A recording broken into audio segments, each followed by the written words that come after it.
Shalom saudara-saudaraku yang diberkati Yesus Kristus. Salam sukacita. Waktu yang istimewa ini kita akan gunakan bersama-sama untuk merenungkan kebenaran firman Tuhan. Judul renungan kita hari ini ialah Penahanan Iblis. Mari kita minta tuntunan kuasa sorga. Mari berdoa. Bapa di sorga, kami butuhkan rahmat-Mu, kiranya dicurahkan di tengah-tengah kami, agar kami mampu memaknai setiap firman yang akan kami renungkan saat ini. Di dalam nama Yesus, amin. Ayat yang melandasi pembahasan kita saat ini diambil dari Wahyu 20 ayat yang kedua. Firman Tuhan berkata, "Ia menangkap naga si ular tua itu, yaitu iblis dan setan, dan ia mengikatnya 1000 tahun lamanya."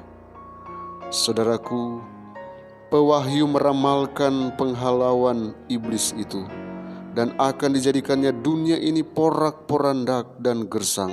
Dan ia menyatakan bahwa keadaan itu akan berlangsung selama 1000 tahun lamanya.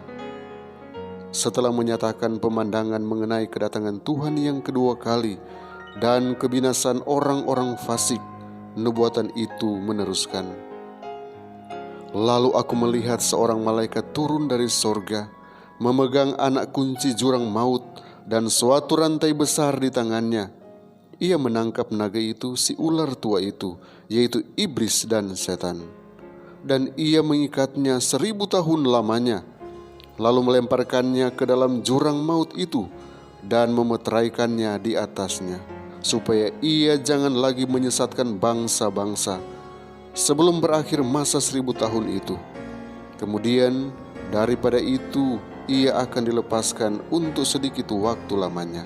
Wahyu 20 ayat 1-3. Ungkapan jurang maut menyatakan dunia ini yang dalam keadaan kacau balau dan gelap dapat dibuktikan dari ayat-ayat lain. Inilah yang menjadi tempat tinggal iblis dengan malaikat-malaikat jahat 1000 tahun lamanya. Kegiatannya terbatas kepada dunia ini. Ia tidak boleh berhubungan dengan dunia-dunia lain, tidak boleh menggoda dan menyusahkan mereka yang tidak pernah jatuh. Dalam pengertian inilah ia dikatakan dirantai. Tidak ada lagi orang yang masih tinggal hidup kepada siapa ia dapat menjalankan kekuasaannya. Ia sama sekali terputus dari pekerjaan penipuan dan pembinasaan yang selama berabad-abad telah menjadi kesukaannya. Selama 6000 tahun pemberontakan iblis telah membuat bumi gemetar.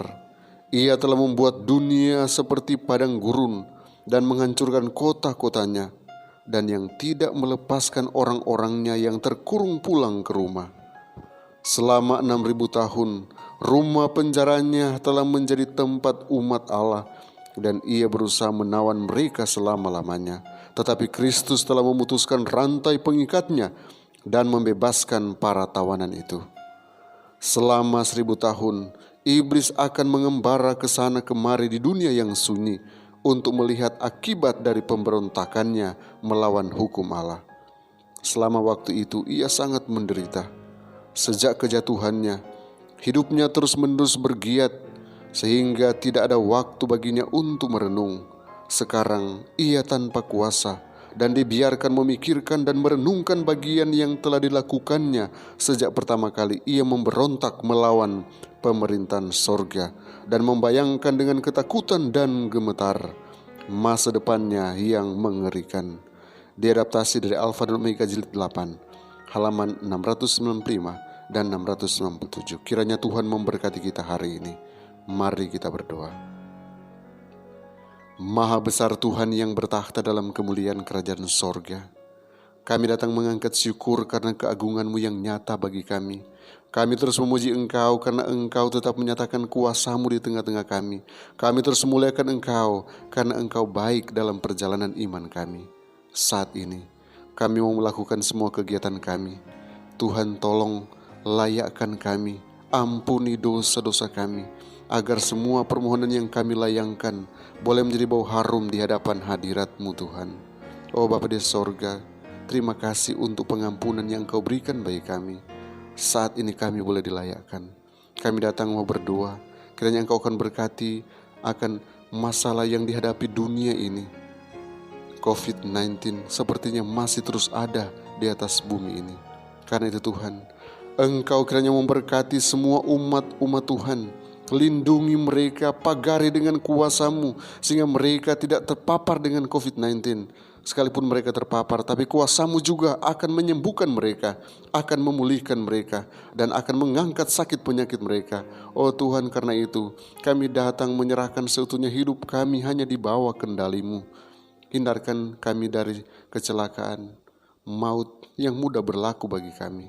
Bapa di sorga, ketika umat-umat Tuhan akan melakukan kegiatan mereka di masa pandemik ini, Tuhan tetap jaga mereka, berikan kesuksesan kepada mereka. Apapun yang mereka usahakan, Tuhan akan berkati. Bila mereka pun terdampak dan tidak memiliki pekerjaan, Tuhan juga akan siapkan kebutuhan hidup mereka.